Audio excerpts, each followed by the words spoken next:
છેતરપિંડીના ગુનામાં છેલ્લા 8 વર્ષથી બે નાસ્તા ફરતા આરોપીને ઉત્તર પ્રદેશ ખાતેથી પકડી પાડતી ચોકબજાર સર્વેલન્સ ટીમ જે અન્વયે ફરિયાદીશ્રીએ અખબારમાં આવેલ રેણુ પાર્ટ ટાઈમ જોબની જાહેરાતના આધારે કોન્ટેક્ટ કરતા પાર્ટ ટાઈમ જોબ આપવાનો વિશ્વાસ અને ભરોસો આપી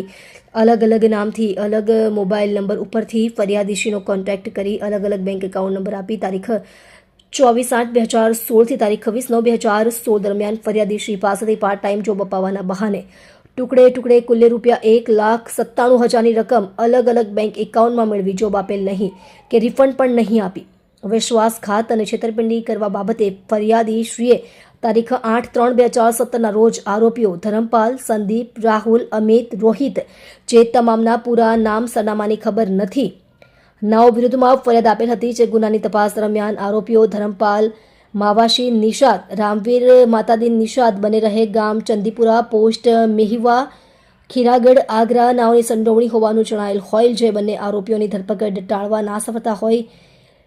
CRPC કલમ 70 મુજબના વોરંટ મેળવવામાં આવેલ હતા। આપ જોઈ રહ્યા છો ગુજરાતની સૌથી પહેલા ખબર આપતી Surat express news channel director Rajesh મંગલેની સાથે।